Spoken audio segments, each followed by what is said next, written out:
It's 1 o'clock. I think we should make a start, especially because you've given up some of your lunch hour to be with us. And thank you for that. Welcome to the information session about how the meeting of the General Assembly will be conducted. My name is Andy Jackson. I'm the URC's Head of Communications.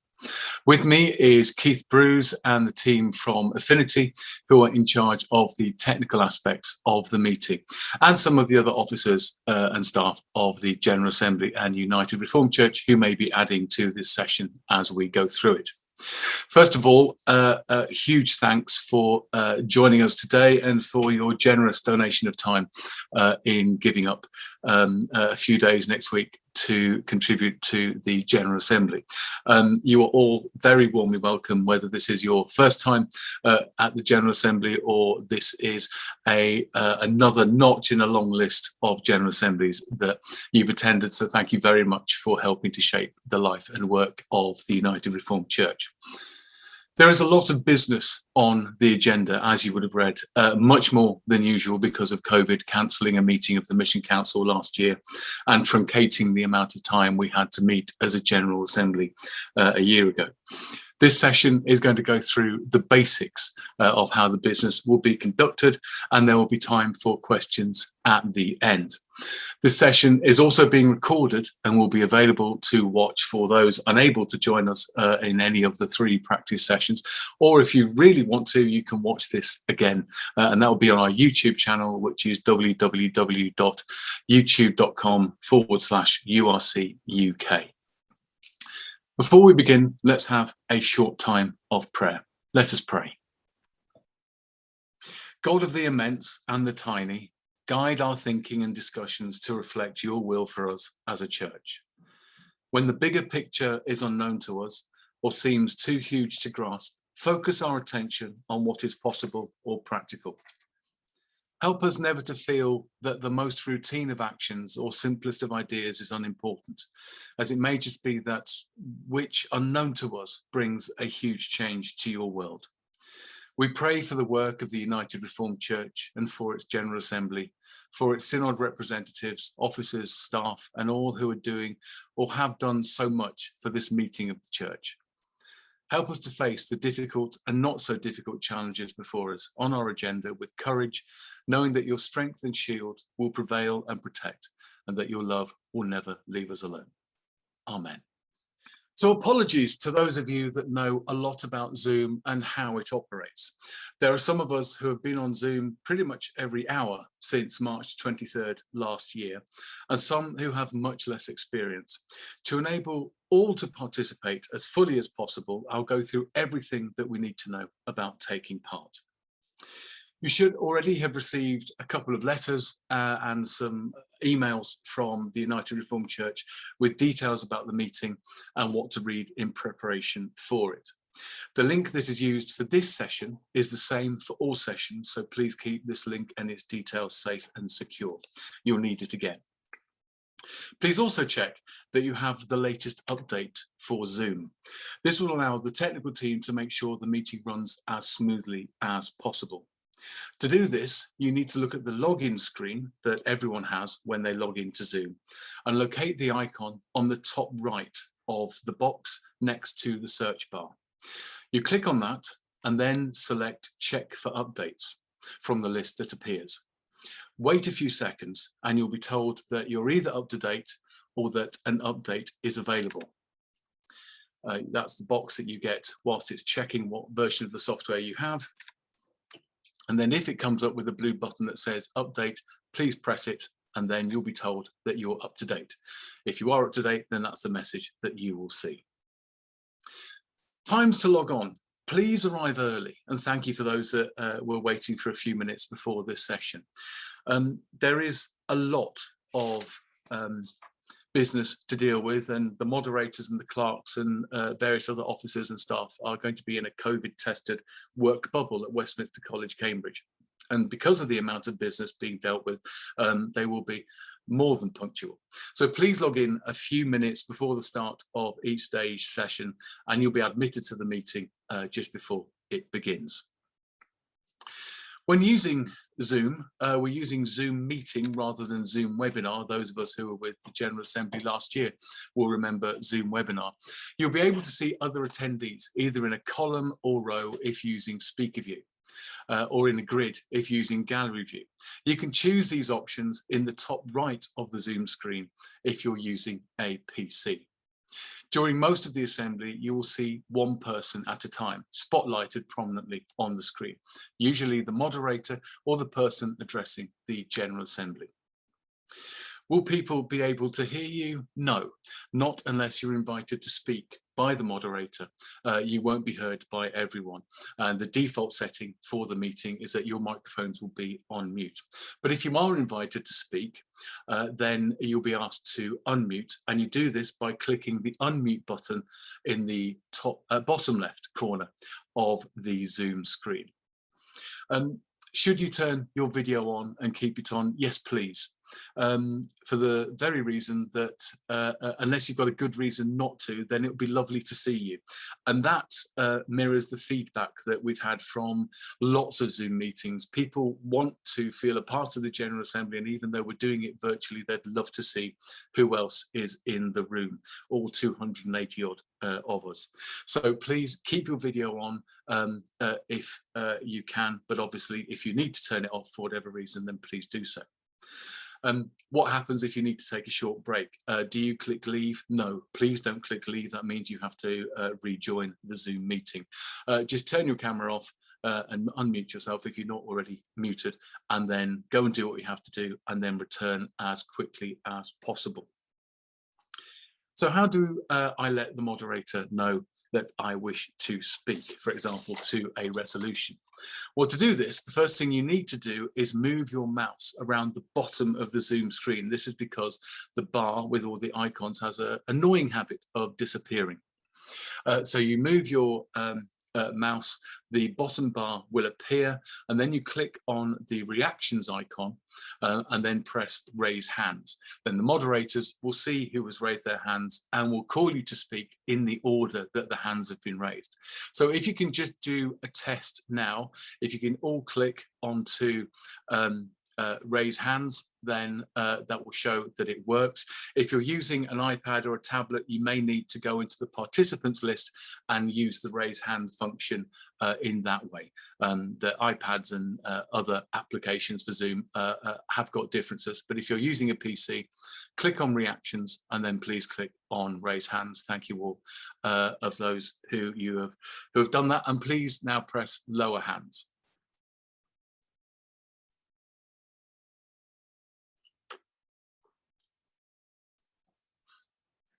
Thank you all very much. When it's your turn to speak, the technical team will ask you to unmute, or you can unmute yourself, and you'll have up to 3 minutes to make your point. However, this time might be changed at the behest of the moderators, depending on the amount of people who are wishing to speak to a particular point. A reminder that there are more than 50 resolutions to be discussed over the 4 days of the General Assembly, and so brevity will be welcomed by all. And also, if you have seen or heard that your point has been made by someone else, then please feel free to lower your hand. Please be aware that the moderator might have written down your name as someone to speak, and so will still call you, or may still call you. If that happens, please just say, "Moderator, my point's already been made. Thank you very much." And then you'll have the grateful thanks of the entire assembly. And as I said, you can also use the participants list and use the raise hand function through that. As you'll see from this slide, there are many other icons. And as inviting as they are, there are 280 odd people in the meeting, and the moderators, clerks, the technical team and co-hosts are looking at all of you. And so if you decide to throw up a party popper icon, you may be asked to make the next presentation. So please be restrained. However, there are yes or no symbols in the reactions box, and sometimes the moderators will ask assembly to show if they're ready, for example, to move to a resolution. So if you want to right now, please click on the green tick or the red cross just to show and to see how it operates. Thank you very much. I can see that lots of people are doing that. And there's already dissent from various quarters. So if the moderators say, are asked to get the feeling of the room, and when we meet physically, they ask people to show their orange or blue cards, then that is how this will be done during the meeting at times. Now, there is a variety of votes that will be taking place over the General Assembly. And in a moment, Keith will throw up a test vote so that we can give you an example of how the voting on the resolutions-based decisions will be made. And there's a very simple question, which is what version of the Bible do you prefer, King James Version or the Good News Bible? So if you would like to make your selection, select either the King James Version or the Good News Bible and then press submit.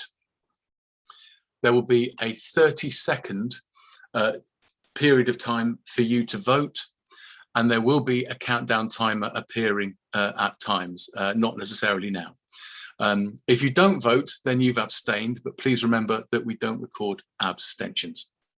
And also it's worth pointing out that if you are sharing a device or a computer with someone else that enable for both people to vote, then you will need separate devices. We're unable to go through the motions of saying, well, there are 2 people or 3 people in the room and to add the votes that way. So please make sure that for the voting, you are on separate devices.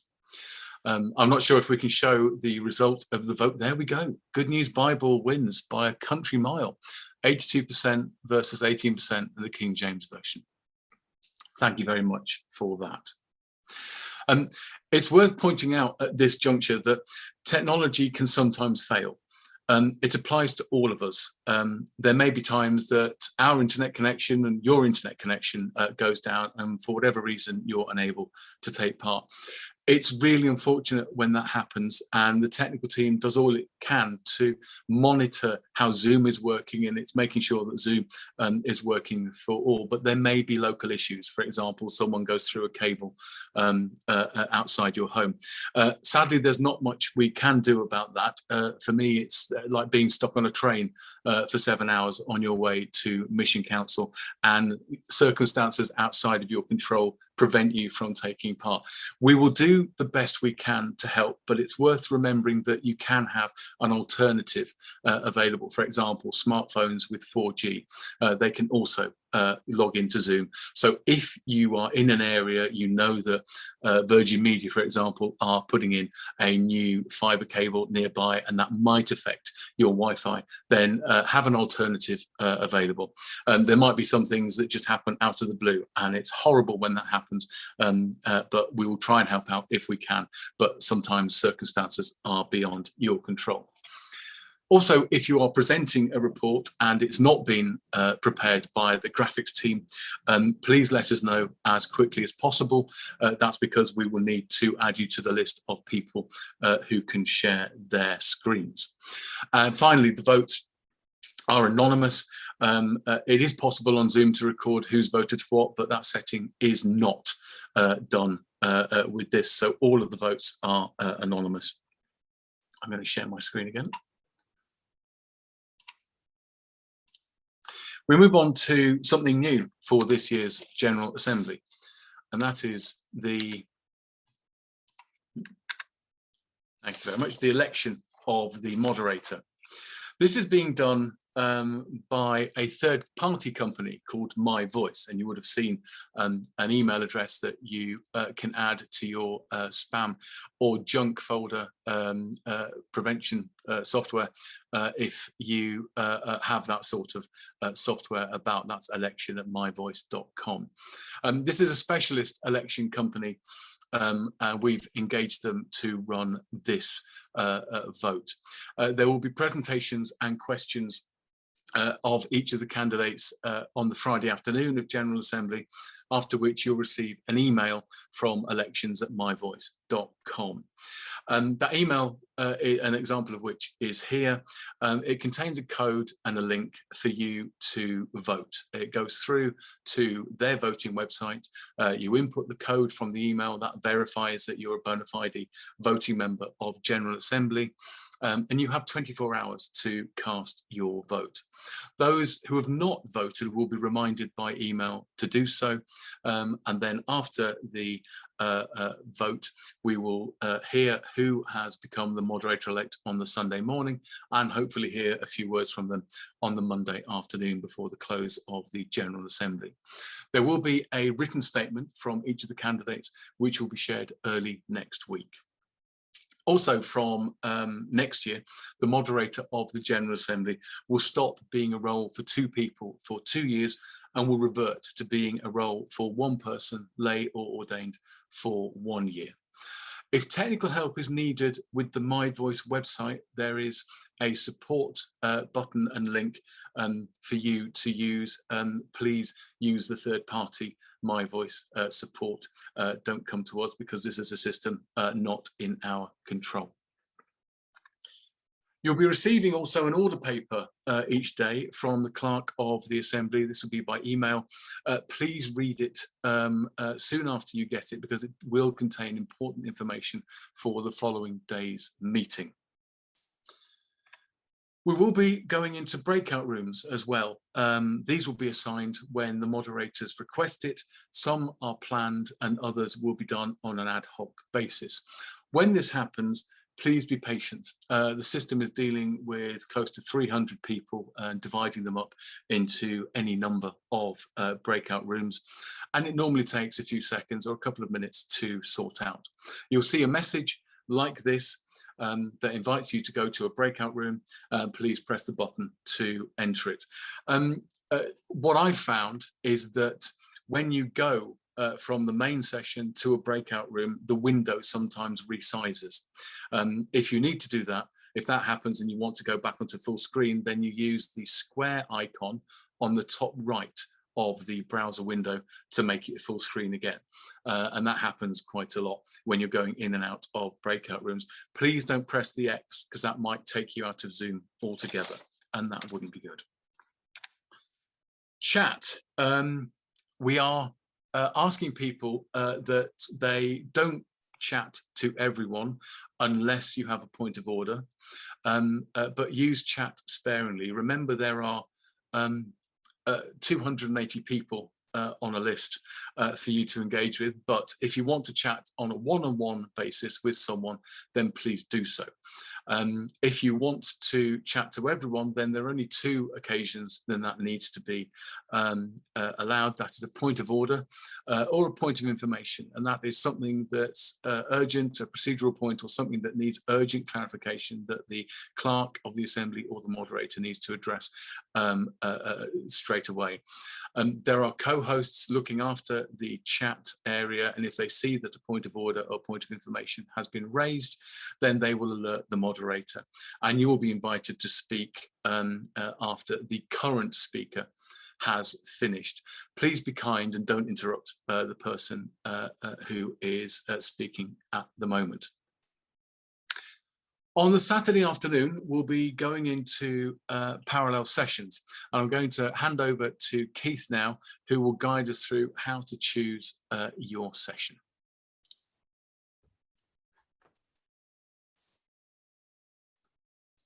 Hi, everybody.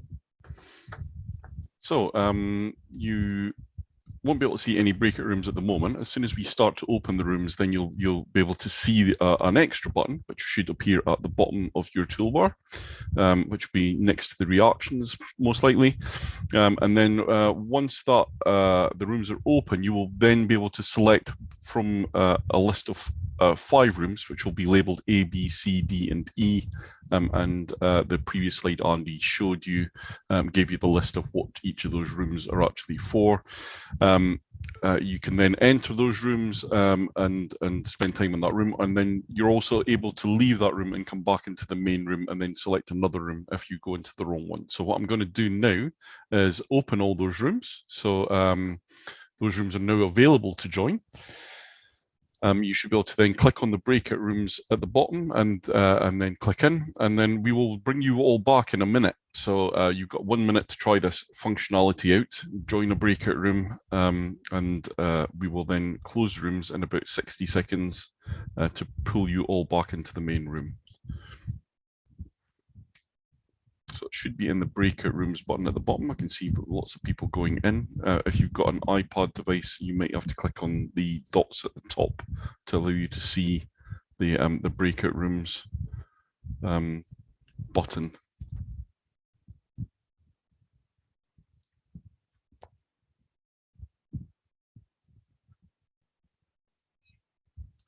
If you're having trouble with that as well on the day and you want to go into a specific room, just give it a few seconds for everybody to get into a room, and then what we will do is then communicate with you individually and ask you which room you would like to be put into. So don't panic if you can't actually get into a room. We will do them one at a time and just ask you which room you would like to go to, and then we can manually put you into that space. So if it doesn't work for you, then we've got an alternative method of getting you into the room that you would like to go into. You can see most people have got in. So I've just clicked the button that brings everybody back in. If you were in a room, you would get a countdown timer that shows how long you have left. And then once that countdown timer runs out, then you'll jump back in. So everybody that's in there is already back into the room. Or you can just move the mouse to make the bottom bar appear and then leave the room. There's a blue button if you wish to swap and change between room C, which is communications and equalities, and some of the other rooms, other meeting rooms are available. Have a vested interest in room C next Saturday afternoon. There we go. Back to you, Andy. Thank you very much. So the rooms are as listed: Mission Committee and Nominations in room A, Ministries and Faith and Order in B, Equalities and Communications in C, Children's and Youth Work, Finance in D, Education and Learning and the Business Committee in E. And each of those has got a former General Assembly moderator looking after the meeting. There are going to be some co-hosts available, Elizabeth Gray King, AJ Mills and Tasneem Chowdhury. They're going to be joining us throughout the meeting. They're on hand if you need additional technical support. In the first instance, then AJ Mills is the person to contact. He will be on the meeting as Tech AJ Mills. So just watch out for his name if you've got any technical issues that you need. And then he can either answer them himself or he can ask others if he needs to. There are some other things to show in Zoom. For example, if you need to rename yourself, you might want to correct a typo or to say that you're voting instead of non-voting, or indeed call yourself Raheem Sterling. If you need to do that, then please right-click the name. You can see the example in the bottom left of my screen here, and then you select rename from the menu that will appear, and then type in the correct name and then press OK. There are also going to be subtitles available for those who would like to use them. You can switch those on. It's called Live Transcript, and in fact, Keith has just switched it on now. It's got a CC closed caption icon. You just press it and then the subtitles will appear on your screen. It is automatic, so please forgive any errors it produces. You remember that last year Michael Hopkins was called the clock of the Michigan Council instead of the clerk of the Mission Council.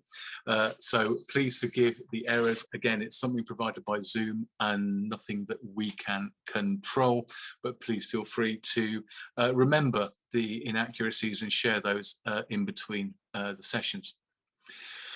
One of the things that many people are missing about physical meetings is the interaction, the social element, talking over a coffee and catching up with friends old and new over a meal. we've looked at a variety of options, and the one that we've selected, which has been used by a number of people in the URC at other similar meetings, is called wonder.me. It's a very simple website that just encourages interaction. You visit the link, it's bit.ly/GA21-wonder. That was included in some of the communications that you've already received. And you'll be taken to this dedicated area for the General Assembly. The password to access this is assembly. It's as simple as that. When you visit this website, you'll be asked to add your name and to take a photograph or a selfie of yourself, which you'll do using the camera that you're using for this Zoom meeting. You will need to turn off your camera and unmute yourself in Zoom to enable you to do this. And then when you're on this website, you simply drag yourself around using your mouse. You can zoom in, you can zoom out using the buttons on the top left, and you just simply go near to someone that you wish to chat to, and then the website will ask if you wish to chat to them in what it calls a circle. And up to 14 people can chat together. Adrian Bully and I had a test of this earlier this morning, and it is very nice and easy to use. I would recommend that you visit it in advance so that you can get used to it. It's new to me, it's new to many, many other people. It's very simple, and hopefully that will help re-engage the social elements that are not present with a Zoom meeting. So please, there are areas, everything's contained on the one web page, but there are areas on there for GEAR, URC Youth, all of the synods. We can have a maximum of 15 areas on there. So please log in, try it out, and engage with it during the coffee and meal breaks during the meeting. Andy, can you just give us that again, just repeat the website again, just remind me. Yes, it's bit.ly/GA21-wonder. What I'll do is I'll send out all of the links again with the email that will come to you on Monday with the other bits and pieces, like these statements from the candidates for moderator of the General Assembly. So it will be shared again, and I'll put the link in the chat after I've finished my bit, which isn't actually too far away. You'll be glad to know. The other thing to mention is that on Sunday, there's an act of worship at 11 o'clock, and all are warmly welcome to take part. The order of service is on the URC website on both of the pages that relate to General Assembly. Please invite anyone and everyone to take part, and if possible, take some photographs of people sharing in the service so we can share those with the wider church. That's all that I've got at the moment. So I see that there's been a few questions in the chat, so I'm going to open that up now. But if anyone would like to ask a question, then please unmute yourself and ask away.